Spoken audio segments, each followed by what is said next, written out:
Well, welcome to the Hancock Hill Homestead. Kind of busy this morning. Had to do a little maintenance, a little mechanic work for my mother. But anyway, I got that done. While I was doing that, the wife, she got out and got busy.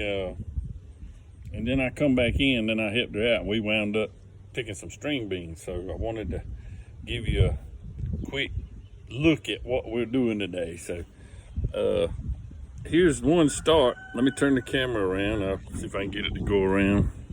All right, you see, we got them in a pan. I got the water in there so I can wash them off and get the sand off of them. Not only that, cutting the ends of it off. You know, some people like to snap them off, something I like to do some other. Me, I like to use the old trusty faithful pocket knife. Yes, that's what I said. Men gotta have a pocket knife. That's what I said. You get through, you cut them off, you snap them off, put them in a jar, cook them. Well, you got to cook them a little bit, put them in a jar, do that.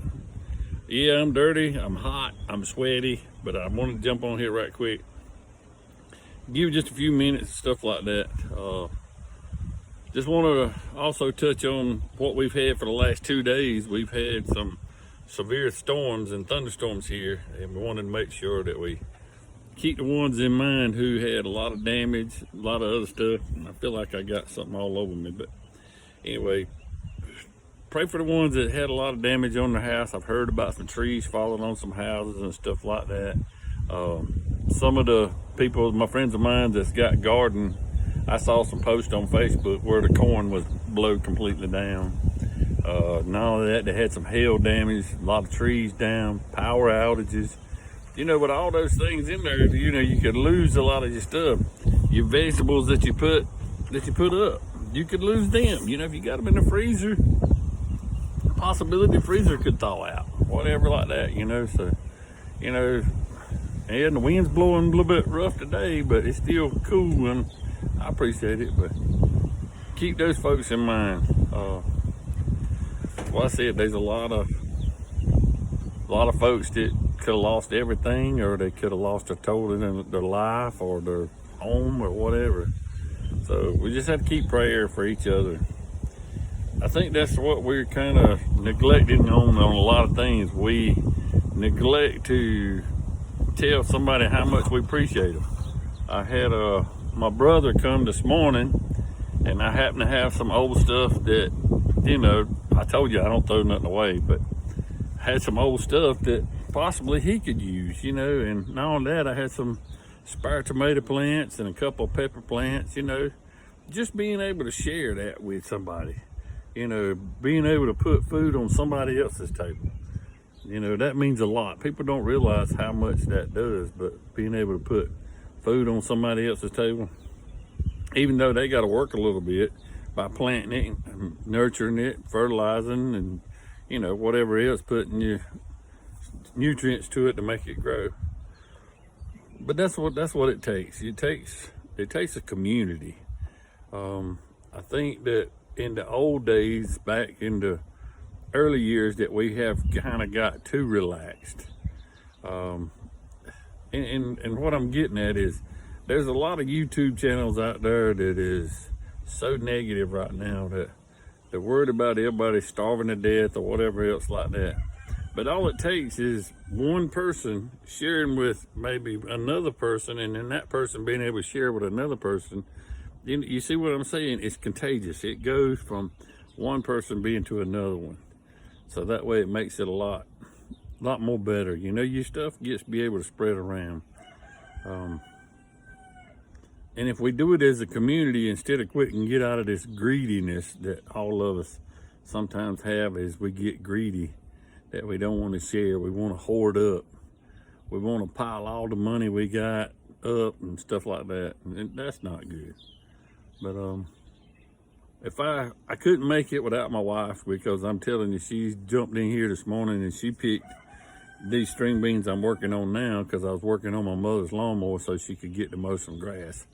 I would go up there and video her, an 84-year-old on a lawnmower, and you won't believe. Woo. But I better not, because if I do, then I'll get me a good lashing. You know, I ain't too old, she can't get the belt out and give me a few stripes. So but I know better. So, but anyway, she's, you know, being able 84 years old and still be able to do so much stuff. And then there's certain people in our country that, you know, we can't get them to do anything. They got to learn to help for themselves. I mean, you're not going to do it. And I'm not being negative to you because you don't want to do anything, but you can't do it if you don't try. If you don't put a little effort in it. You can't do it sitting on a couch. You can't do it in a car ride down the road waiting on somebody else to get you there. You know, and everybody's talking about how do you save on gas, or how, you know, with all this here. You know how one way to save on gas? I'm gonna just show you. Look, you see the old truck sitting out there? It ain't using a bit of gas. You know what I'm doing? Working on string beans. All you gotta do is stay home, find you something to do. There's always, if you don't have nothing else to do that, I've heard the old saying is, you know, we're gonna get this grass cut one way or another if you had to get a pair of scissors. You know, lay down beside it, get down to it, start cutting it. You know, I seen my grandmother that lived right here where I'm at. She had a great big pair of scissors, and I think I still got them. They were worn slam out from people sharpening them and stuff, but where the grass we got tall around her flowers and bushes and stuff, you know what she'd do? She sat down in a chair because she couldn't stand up too long, and she walked with a cane, but she would sit down in the chair and scoot over to the edge and lean over and clip that grass. We didn't have weed eaters. You used something else. That, or you had to chop it up with a hoe, you know, and so, you know, if she was able to do that, there's a lot more people able to do a lot more things. You got to start working for yourself. Don't worry, everybody's worried about working for a company or a factory or whatever. You got to work for yourself. Even if you're on disability or whatever like that, there's still certain things you can do. You can cook for yourself. You can, you know, do other odd end things for yourself, not for somebody else, but for yourself. So that's the thing of it is, I think we've kind of got too relaxed, too at ease.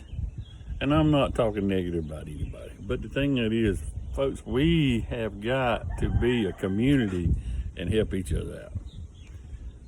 That's about all I got here at the homestead today. Excuse me, I get them words back together again.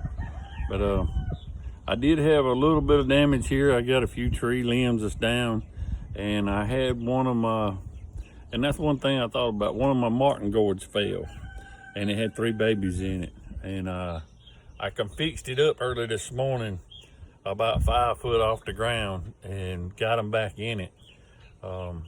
And the mama is taking care of them again, but they were laying on the ground. I wish I had it back up, but you know, I can't get up there. They'll buzz by your head, they'll zoom by you and everything else. They're protecting their babies.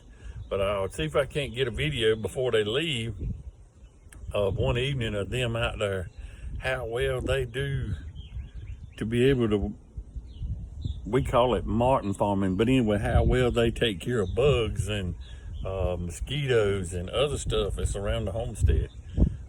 They're a very, very good part of the homestead. They work for their living quarters, you know. They're homesteading on me, you know, and might as well say they sharecropping. A lot of people used to be frowned on sharecropping, but they're sharecropping. They're helping me fight the bugs, and I'm giving them a place to stay, rent-free. But other than that, that's why I said maybe I'll get a video on that of one evening or something when they're out, just lounging around and stuff and eating bugs. But anyway, thank you for watching the page today. I hope my hand ain't shaking too bad because I'm out here working on these string beans. Again, thanks for my wife who got out there and done it. And if you like this video, give us an old thumbs up, like it, share it. Also, if you want to hear it and get know when the next one comes up, hit that notification bell. If not, fellas, just, you know, anything I can help you with other than giving you my string beans, I'll be glad to. Try to, and any information that you need on what I did to grow my string beans or my corn or how I did my tomatoes, you know, how I put them in a bed and grew them up from a seed. I don't mind sharing that stuff. All you gotta do is ask me. There's a comment section in there. You can put that in and I'll try my best to answer you. Again, I'd like to thank all the ones who's been on my homestead page. Been a blessing to have them. I got 2 friends. If I ever get caught up, I want to go see them, and I want y'all to check their. One of them has got a YouTube page, and it's Miguel's Rough Life. Go check him out. He's had a lot of things, but that man's got determination. I'm telling you, he really got he's got the drive. A lot of people could take just a portion of what he's got, and boy, they could really do good. And Brother Gary Brock, thank you both. You are inspiration with that permaculture that I like to call on there. And that's why I said, also on there, I mentioned the permaculture pastors. That was Billy. You'll see it. Look it up on YouTube. Though boy, he knows how to do a lot of things and do a lot of things that way. But again, thank you for watching here at the homestead page. Come back and visit us at the Hancock Hill Homestead. Thank you again. See you.